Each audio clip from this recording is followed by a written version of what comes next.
おはようございます。本日4日目で天気は晴れとなっています。そして予報では午後は雨みたいです。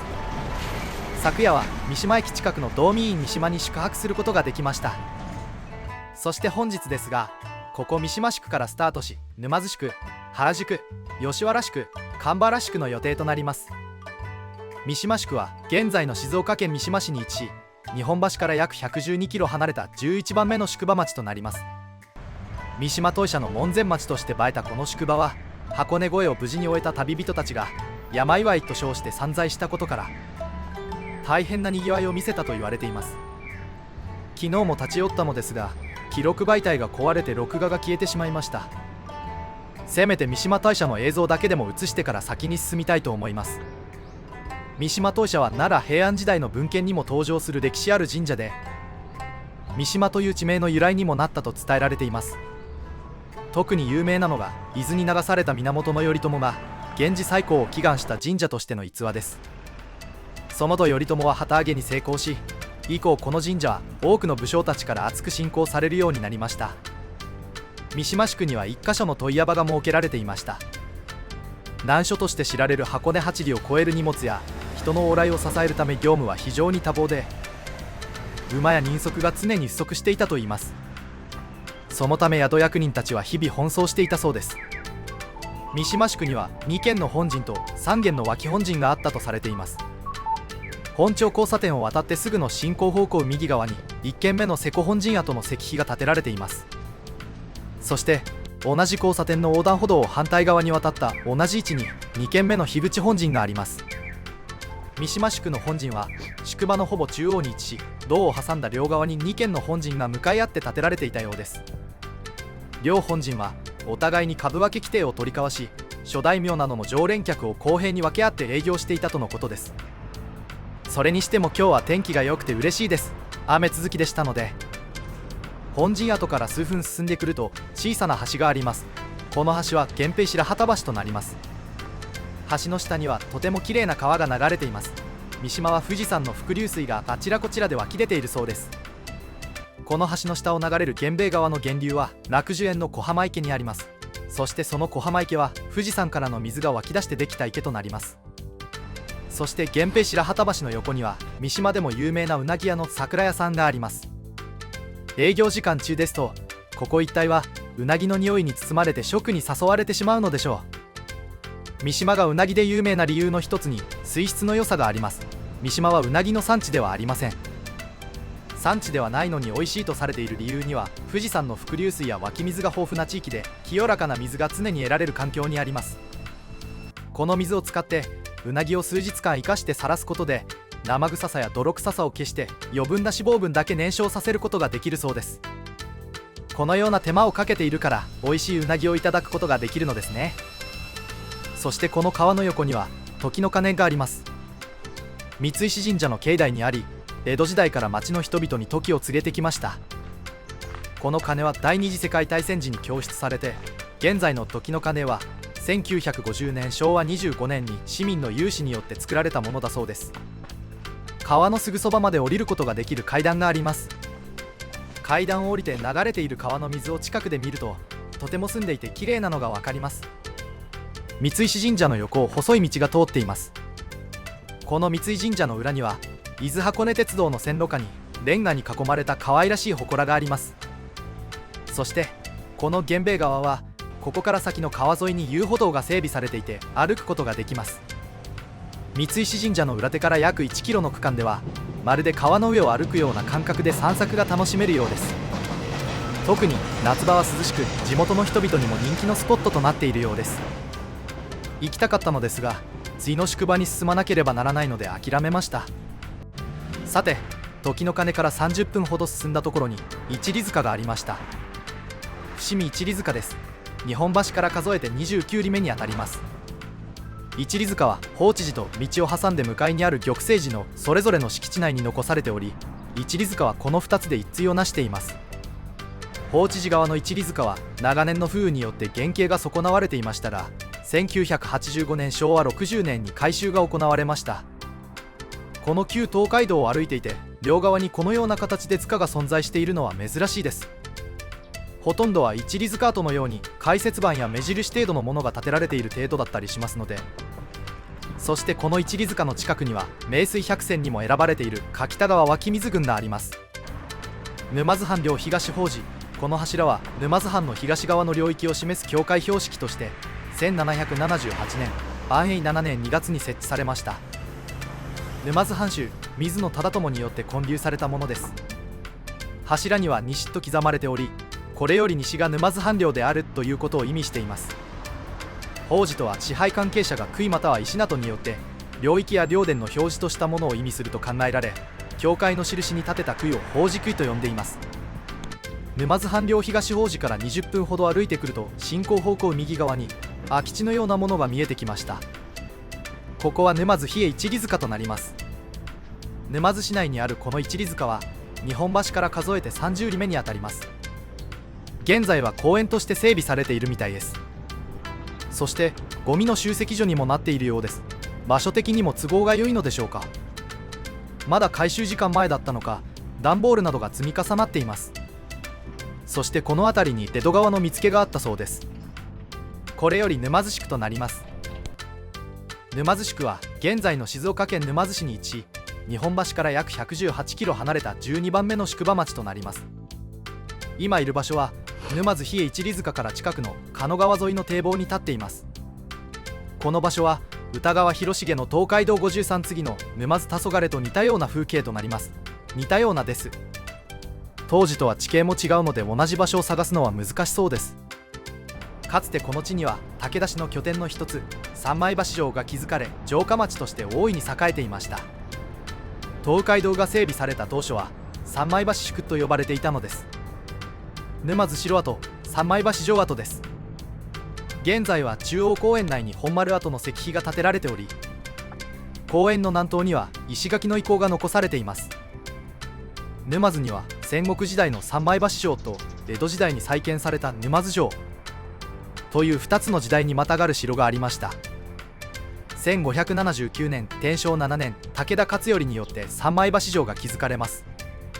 しかし1613年慶長18年に当時の城主大久保忠久が世継ぎを残さず亡くなったことで城は一度廃城となります。それから約160年の時を経て1777年安永6年に水野忠友が三枚橋城跡を利用して沼津城を再建。この時宿場の名称も三枚橋宿から沼津宿へと改められました。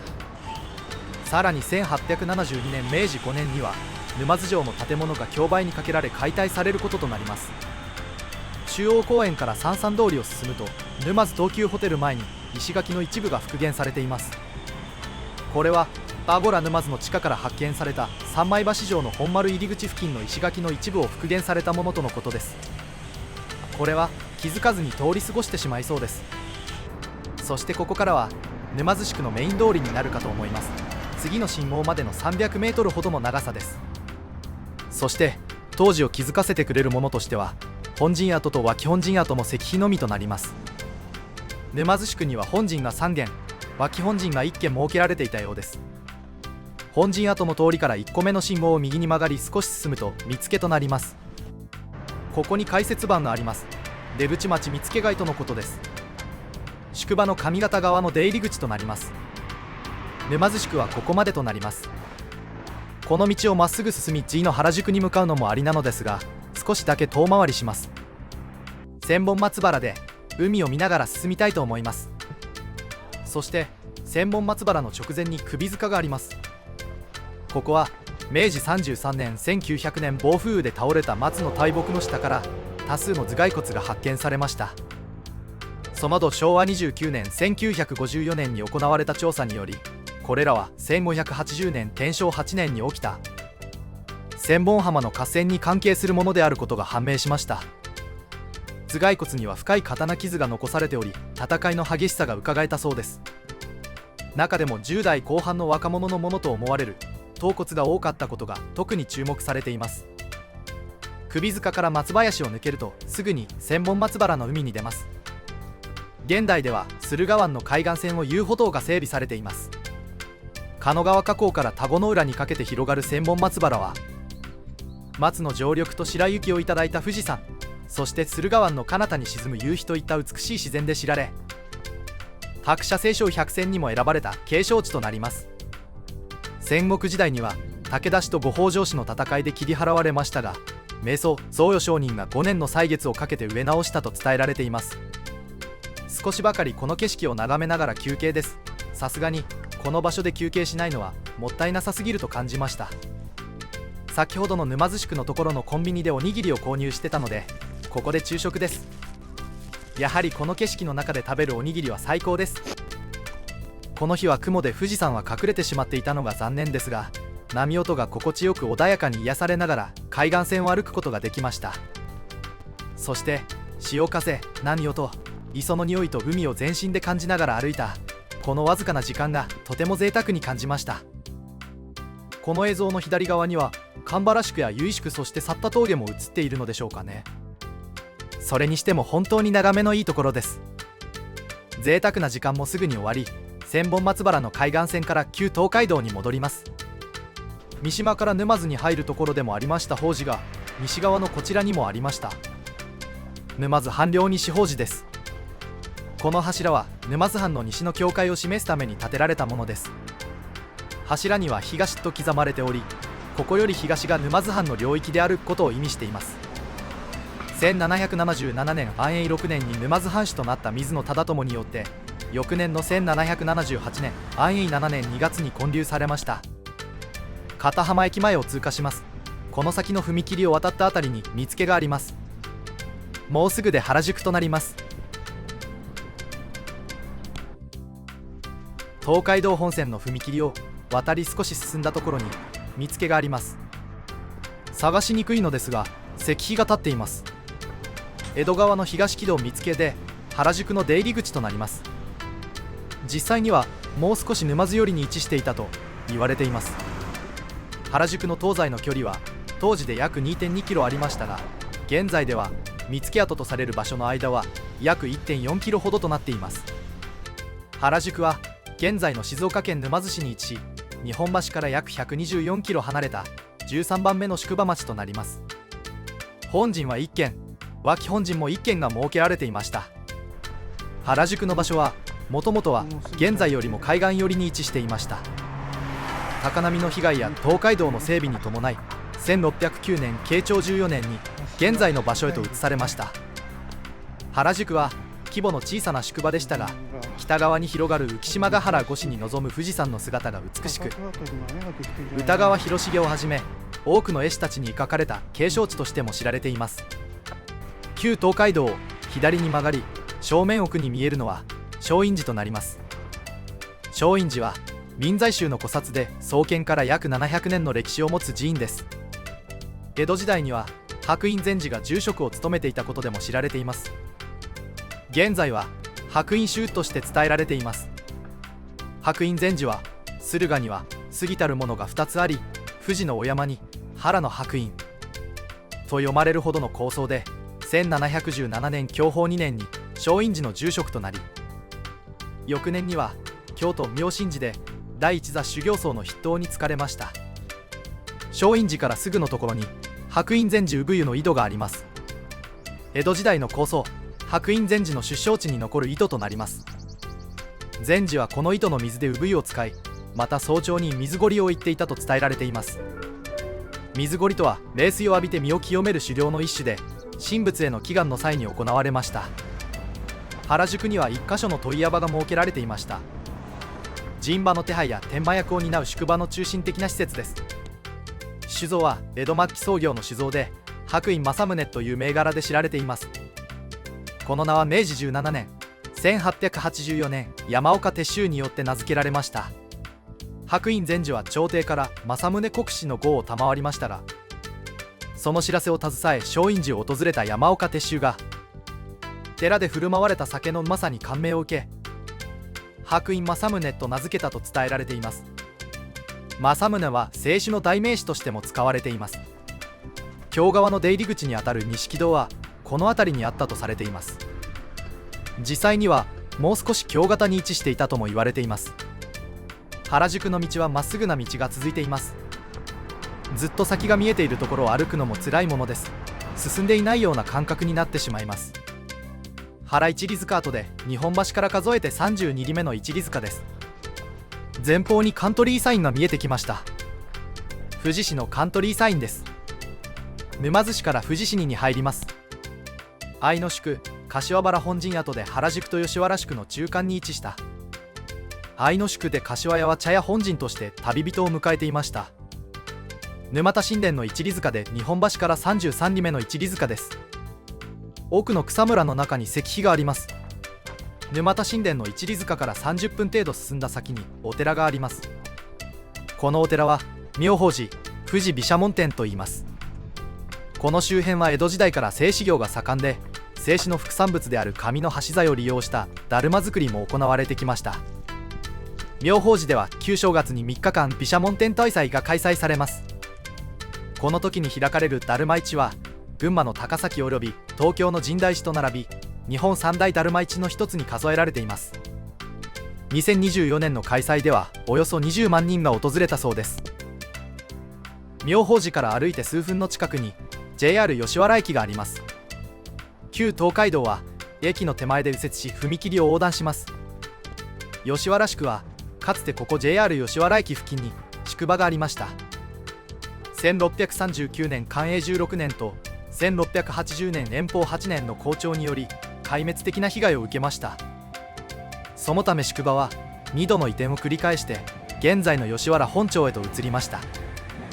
この移転により原宿から吉原宿へ向かう東海道は海沿いの道から大きく内陸へと迂回することになります。それまで右手に見えていた富士山が左手に見えるようになったため、この一帯は左富士と呼ばれる名称となりました。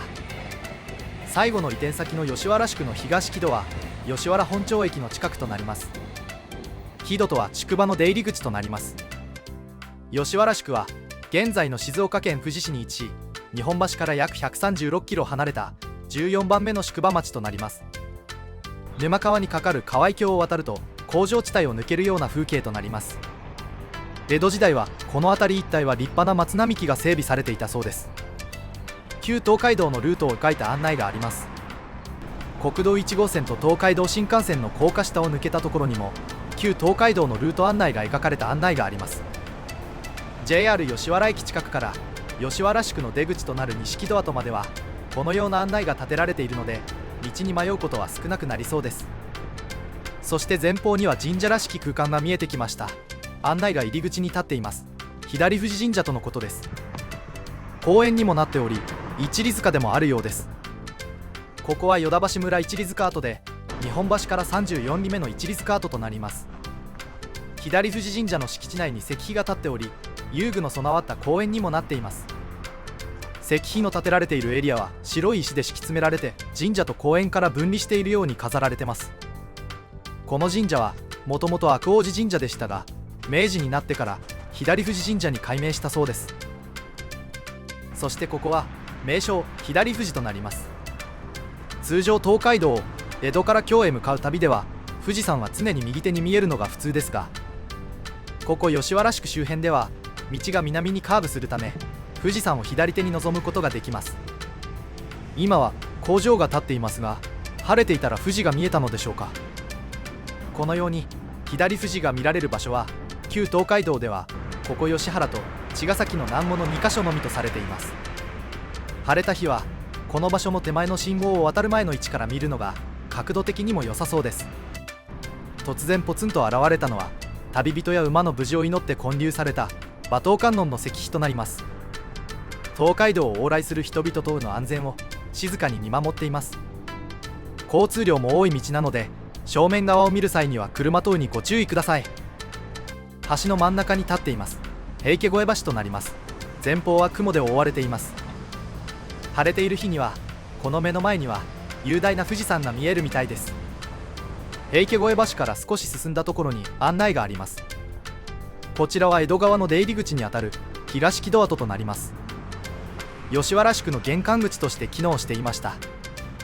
現在はこのように小さな案内がポツンと立っているだけとなります。ここは岳南電車の吉原本町駅です。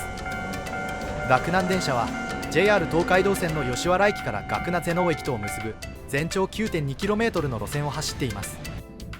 この駅には隣接するように奥には陽徳寺があります。そして陽徳寺の手前にお地蔵様が並んでいます。このお地蔵様は身代わり地蔵と呼ばれています。体の病気の治癒をお願いするとその願いが叶ったことからこのように呼ばれるようになったそうです。吉原本町駅から線路を渡り進むと旧東海道の通りの景色は商店街に変わります。吉原宿には本陣が2軒、脇本陣が4軒設けられていました。そしてここ吉原では案内が歩道のレンガに跡が埋め込まれています。これは簡単に見過ごしてしまいそうです。しばらく歩くと左に曲がれとの案内があります。左に曲がり2分程度歩いたところにはまた案内があり右に曲がります。このように曲がる場所にはこのような案内が設置されています。吉田宿のルートは迷うことなく進むことができそうです。試験橋の手前に案内がありました。これには錦戸跡と書いてあります。ここが吉原宿の京型の出入り口ということになります。宿場の西端に位置し旅人の行き来を見守っていた場所となります。前方の道路標識には静岡まであと39キロ、富士駅まで3キロと書いてあります。富士駅を過ぎると富士川までもうすぐのところとなります。旧東海道はここを右に進んでいきます。交通量が減り歩行者にとっては歩きやすい道となります。道路の一角がへこんでおり何やら説明板らしきものがあります。このアレンは愛の宿だったみたいです。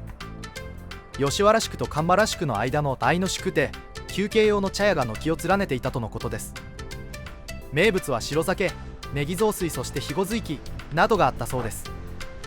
今はそんな面影すらないですね。このアレンはラーメン屋さん、焼肉屋さん、ハンバーグ屋さんと飲食店が続きます。そしてこの通りは旧東海道から一本隣の道を歩いていました。すぐ先で再度旧東海道と合流です。昼食にこれらのお店を利用したいのですが実はなるべく避けるようにしています。それはこのようなお店を利用するとがっつり食べてしまうからなのです。するとそのとのトイレ事情が心配になってしまうためこれらのお店に入って食べる勇気が出ないのです。このため昼間はおにぎりやカロリーメイトなどにして食べる量を抑えて歩いています。前方の歩道橋にある道路標識には静岡まであと36キロとなりました。今日の目標の神原宿まではあと何キロなのでしょう。少し気になりました。目の前には富士川の立橋が見えます。そしてここは富士川手前にある水神社となります。敷地内には富士川渡船バートと彫られた石碑が立っています。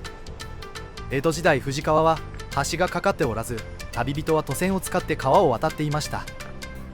増水時には渡れず多くの旅人が足止めされることもあったようです。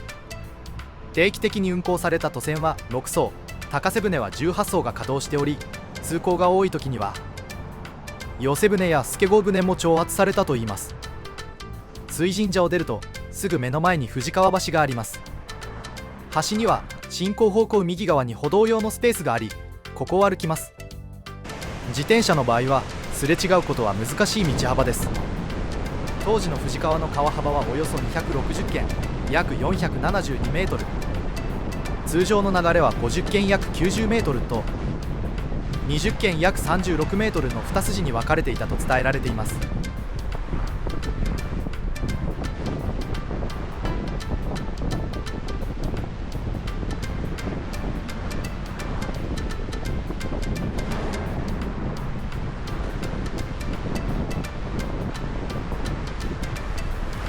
富士川を渡ると旧東海道はここから200メートルほども上り坂となります。途中富士川側を見るとこのような景色が見えます。晴れていれば前方には富士山が映っていたでしょう。坂を登ると前方に黒色の囲いになっている建物が見えてきます。旧小林本陣です。休憩する本陣とのことでここは愛の宿になります。この愛の宿、岩淵は東海道と身延道が交差する交通の要衝に位置していました。時和家は大名の休憩所小休本陣として建てられた施設で建築当時の柱の配置や構造材が今も残されており国の登録有形文化財に指定されています。旧小林本陣から500メートルほど進んできたところに一里塚があります。岩淵の一里塚で日本橋から37里目の一里塚です。旧東海道がカーブしているところに塚があり、少し迫力を感じます。ここの一里塚は道の両側に塚が残されていて、とても珍しいと思います。前方の道は少しマス型になっているような道に見えます。見附か木戸でしょうか。説明板には神原宿の東木戸跡となっています。神原宿の江戸川の出入り口で、かつての宿場の玄関口でした。本日4日目はここ神原宿の入り口までとなります。そして本日の宿泊先は少し戻った吉原宿エリアの近くでホテルを予約できました。電車で吉原本町駅まで戻ります。本日の宿泊先は富士ビジネス旅館南となります。今晩の夕食はホテルの近くにあった唐揚げ大ちゃんの唐揚げカレーです。美味しかったです。